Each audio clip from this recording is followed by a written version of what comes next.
WSTETH, pardon, ça rapporte 10% et le FXN, ça rapporte 28%. Le problème, c'est que c'est sur Ethereum, donc je suis désolé. D'habitude, je vous montre des stratégies qui sont pas forcément sur ce réseau, mais je vous partage les stratégies que moi j'utilise et en l'occurrence, je suis aussi sur Ethereum et donc je vous partage celle-ci. Alors maintenant, comment est-ce que ça fonctionne tout ça? C'est quoi la sorcellerie qu'il y a derrière?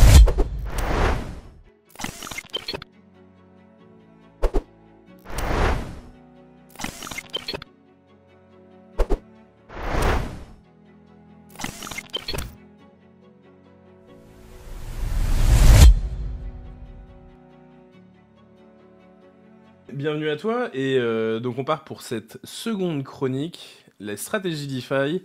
Qu'est-ce que tu nous as concocté de beau aujourd'hui? Alors, une stratégie simple, mais un protocole un peu complexe à comprendre. Donc, je vais d'abord vite fait expliquer la stratégie et puis, du coup, ensuite, comment fonctionne le protocole. Top. Je vais donc partager mon écran. J'attends juste ton partage pour la file. Et on est bon. Let's Donc, go. aujourd'hui, on va parler de deux protocoles, le protocole FX et le protocole Convex. Alors, je vais d'abord vous expliquer vite fait en quoi consiste la stratégie. C'est extrêmement simple. On commence avec un Ether à 4000 dollars et vous voulez avoir des stablecoins. Donc, on va commencer avec le protocole FX par avoir besoin de 0,25 stake Ether. Alors, je dis 0,25, c'est pour mon exemple. L'exemple, c'est qu'on va investir 1000 dollars. Bien sûr, je peux investir avec des USDC. Je pourrais commencer avec 1000 USDC, mais pour utiliser le protocole FX, il va falloir d'abord que je les convertisse en Ether et donc en stake Ether. Alors, pas de souci, sur l'application de FX, tout est fait automatiquement. Je peux donc directement passer de l'USDC à ce qui va nous intéresser. Une fois que j'ai mes stakes, donc mes 0,25, je vais les déposer du coup dans le protocole FX et ils vont aller dans ce qu'on appelle la réserve du protocole. Ensuite, on va regarder le prix de l'oracle, donc de l'Ether face à l'USD. Et avec ce prix, on va minter, créer, émettre. Le protocole va nous envoyer 1000 dollars d'un stablecoin qui s'appelle le FX USD. Donc on commence avec 1000 USDC, on finit avec 1000 dollars de FX USD. Alors bien sûr, c'est pas exactement 1000 dollars, puisqu'il va y avoir du price impact, peut-être un peu de slippage, des frais de transaction, mais pour la beauté de l'exercice, disons qu'il n'y a rien de tout ça. Ensuite, comment on fait pour générer du rendement? Je vais déposer ces 1000 dollars de FX USD dans ce qui s'appelle la Stability Pool, et je vais vous expliquer après à quoi ça sert et comment ça fonctionne. Et une fois qu'ils sont dans cette Stability Pool, en fait, on va toucher deux sources de rendement. Le premier, c'est le protocole FX qui, lui, va émettre son propre protocole, pour son propre token, pardon, le token FXN. Donc, on va le récupérer. Et deuxièmement, vous vous rappelez, il y avait cette réserve avec des STETH qui étaient dedans. Une partie du revenu du stake-if, donc je rappelle que ça rapporte à peu près 3% par an. Donc une partie va être également distribuée à ceux qui sont dans la Stability Pool. Alors le protocole FX, là je vais repartir du coup chez eux. On voit ici par exemple la FX USD Pool, on gagne entre 23,45 et 45,55% de rendement. Alors le truc, c'est que si on veut toucher 45,55%, il va falloir mettre la main au portefeuille, puisqu'il va falloir acheter le token de gouvernance de FX, donc du FXN, et il va falloir le bloquer pendant la durée maximale. Donc, c'est pas très intéressant puisqu'on va bloquer du capital et en plus de ça, on va devoir investir davantage. Donc, au final, on va peut-être gagner 45% sur nos 1000 dollars, mais comme il va falloir rajouter peut-être 500 ou 600 dollars de FXM, au final, si on fait le calcul total, on touchera beaucoup moins. Alors heureusement, il y a un protocole qui s'appelle Convex, peut-être que vous en avez déjà entendu parler, qui permet d'utiliser les FXN qu'ils ont récupérés à votre place pour vous donner le boost. Donc en fait, ce qu'il y a de bien, c'est que lorsque vous déposez via Convex, Convex, eux, ils ont déjà un bag de FXN qu'ils ont bloqué. Et du coup, ils vont vous donner ce bonus. Donc là, par exemple, moi, je suis sur les deux pools, la pool FX USD et la pool BTC USD. Alors, le seul problème que j'ai avec le protocole FX, c'est le nom des tokens qui n'ont ni queue ni tête. BTC USD, en fait, c'est la même chose que ce que je viens d'expliquer, sauf qu'au lieu d'envoyer des Ethers, en fait, on envoie du BTC.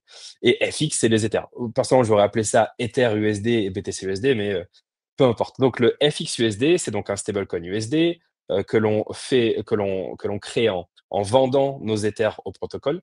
Et le BTC-USD, c'est donc un stablecoin basé sur du BTC, enfin le collatéral en BTC, que l'on peut obtenir en vendant nos BTC au protocole.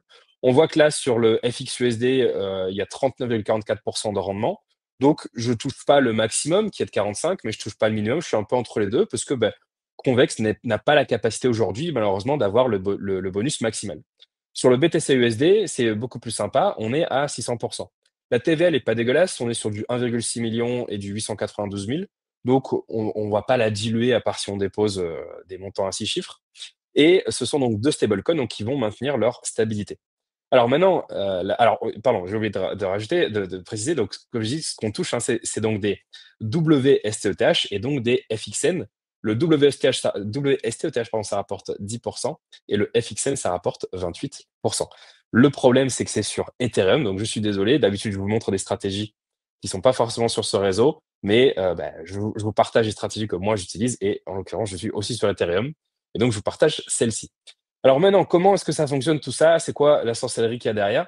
En fait, l'idée du protocole FX, c'est de permettre à d'autres personnes de faire du trading à effet levier, mais sans avoir de risque de liquidation, sans avoir à payer de funding fees ou quoi que ce soit. Donc rappelez-vous, nous, en fait, on a vendu nos Ethers au protocole pour récupérer des USD. En fait, lorsque l'on vend nos Ethers, mécaniquement, on va créer ce qu'on appelle une position vendeuse, une position short. Et à quoi sert cette position short? Elle va servir à d'autres personnes qui, eux, vont plutôt vouloir être longs sur les termes avec un effet levier. Donc, les autres utilisateurs du protocole FX, que moi je ne suis pas, ça ne m'intéresse pas de faire du levier via FX, mais je vous explique juste comment ça fonctionne pour que vous compreniez les mécanismes qu'il y a derrière. Imaginons que quelqu'un ait 0,25 stake if et il pense que l'Ether va monter, donc il veut à tout prix avoir un effet levier sur ses Ethers.